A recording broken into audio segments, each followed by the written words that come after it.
Magandang araw po mga kapuntos, at sa araw na ito po meron po akong tampok na video para sa inyo at sana ay magustuhan ninyo.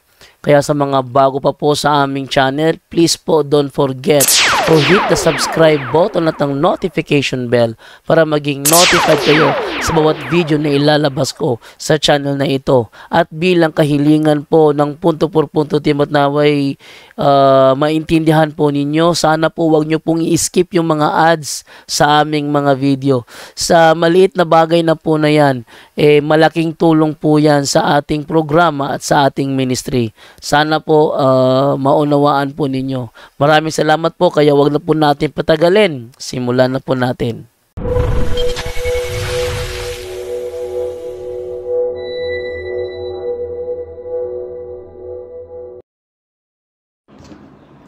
Hello mga kapatid, magandang araw po.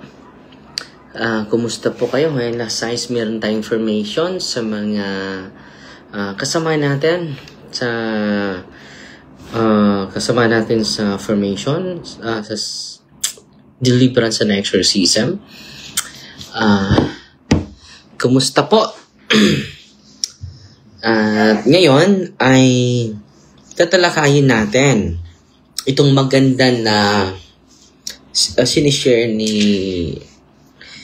Monsignor Stefan Rossetti, 7 behaviors that feed demons. 7 behaviors po that feed demons. No? So ito yung isi-share ko sa inyo. Maganda po itong mga reflection ni Monsignor Rossetti. Marami tayong matutunan mga kapatid.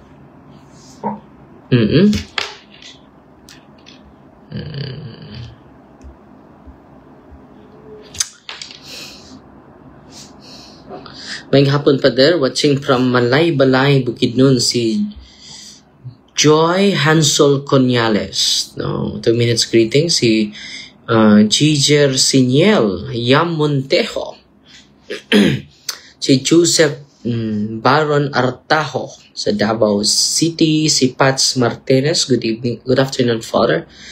Si Maria Cornopio, maayong hapon, Father, watching from Cebu. Salamat sa laging pagsubaybay mga kapatid.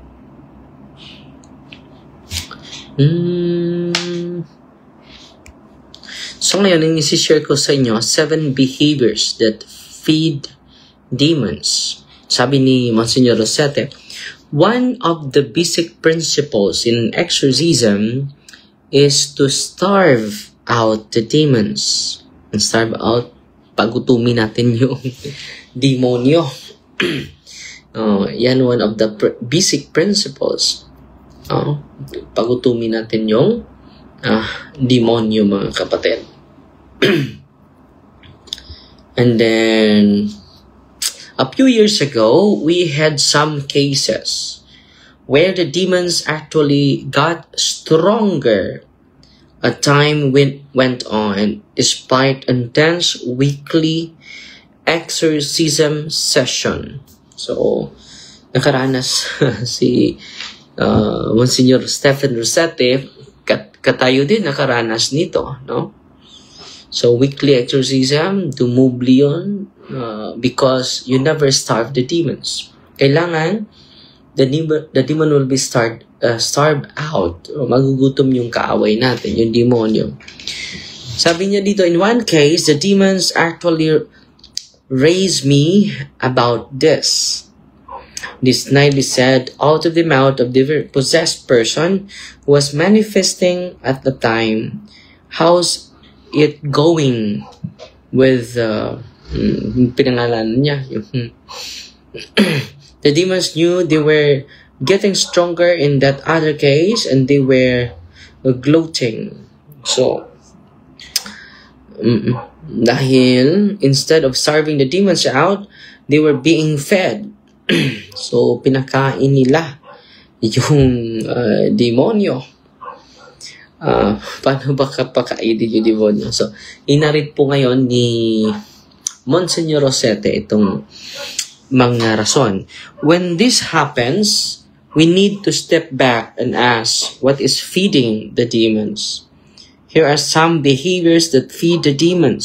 So, titigil mo na sila sa sagawa ng solemn exorcism. Una, ito yung rason. Seven behaviors that feed demons. Una, relapsing into sinful behavior. So, pamumuhay sa kasalanan. So, yan isa sa mga rason, mga kapatid. Number 1 po yan. Unholy relationships. Number 1 po yan. Una, relapsing into sinful behavior and unholy relationships. Doon matagalan tayo, mga kapatid. Pero kung meron silang repentance, makatulong po ang sacrament of confession po. Pangalawa, fear of Satan and the demons. Kung natatakot pa sila sa demonyo. So, fear of Satan and demon. No, marami sa mga pasyente ko na sabi nila, natatakot pa kami sa demonyo, Father. At yung advice natin, activate your faith, not your fear. Yan ang kinakailangan, mga kapatid. Let us activate our faith, not our fear.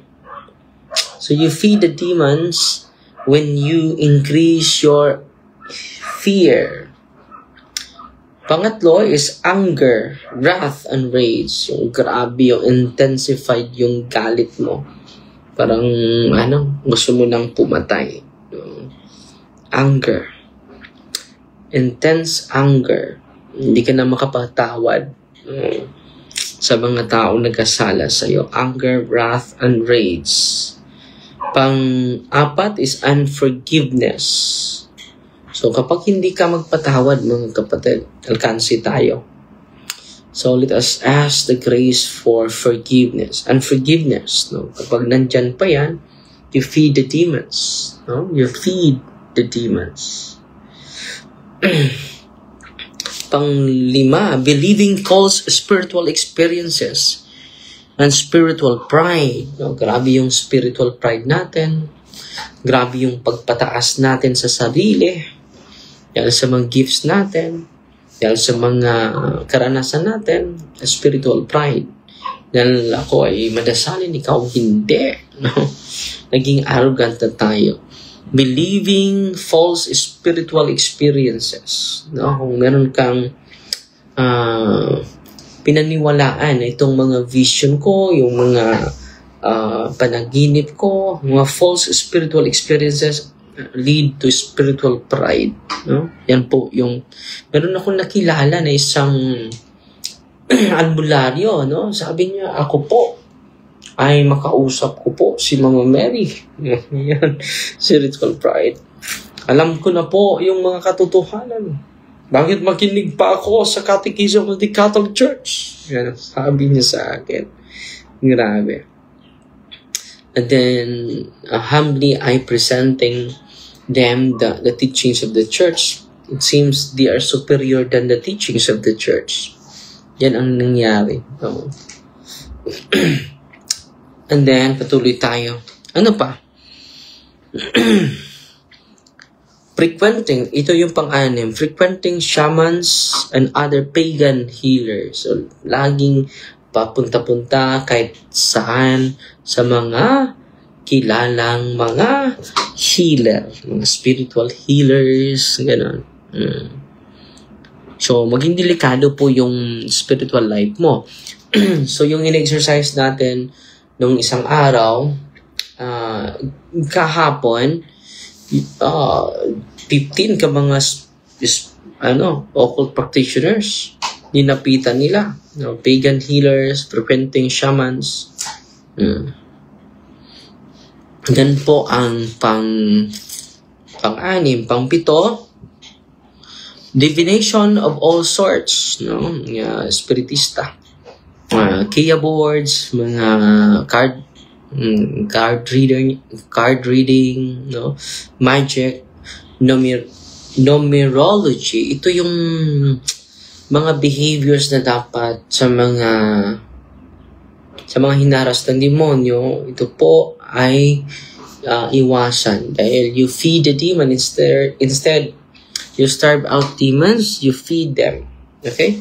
When people feed demons in any of these areas, their spiritual state becomes worse. No?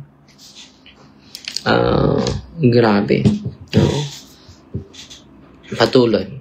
As the scriptures say, the unclean spirit brings back with itself 7 other spirits, more evil than itself. Biblical po yan. Nandyan yan sa Matthew chapter 12, verse 43.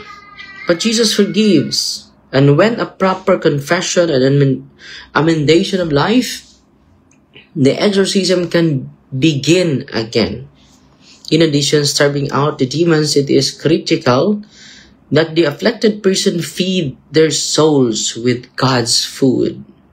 There are 7 solid ways to nourish the good spirit in the soul. So, kung meron ding 7 behaviors that feeding demons, meron ding 7 steps to nourish our spirit. Regular reception of the sacraments, confession, Eucharist, frequent Eucharist and confession. Pangalawa, daily meditation on the Word of God. So, daily meditation. Eucharistic adoration and holy hours. Yung pangatlo, daily rosary and other Marian prayers. Panglima, fasting and almsgiving. Pang-anim, opening the heart and acts of love to God and Jesus. Opening the heart and acts of love to God and Jesus. Pang-pito, deliverance prayers as needed. So, yung pang-pito, no? Kailangan na mag-deliverance tayo. So, nandyan yan sa www.exorcismcatholic.org yung mga specific prayer. www.catholicexorcism.org. No, ang ganda ng mga prayer doon. Makatulong po yun. Okay? So, yan lang sa muna yung kunting live natin, short live natin. Salamat tayo ni Gladys Santilan Pinili. Pinalas natin ng 100 stars. Salamat po. Si Alan Ilangos, nagpadala din sa atin ng 50 stars. Si Eden Mirantes, no, Clemente. Ngayong hapon, Father D, may hapon po, dala ng 100 stars. At si Jocelyn Elsbori, no, salamat po, 100 stars. Kahit hindi ko nakita yung mga comment niya, hindi ko nakita. Ito lang ilan, no? Si Wilfreda Felix Berto, Tapangan, Ruwaya. Hi, Father Darwin, good afternoon, watching from Australia. Wow! No? Si GC Alameda Pasina, maayong hapon, Padre, may hapon po. Si Yan Villamel, good afternoon, Father, from Dumaguete. Si Lucia Kabatingan, Cruda, mayong hapon, Father, watching from Lapu-Lapu. So, yan lang sa muna, ha? At sana po ay meron kayong natutunan. Quick live lang po tayo. Fight Team Maria, Tatak FD with a humble heart po.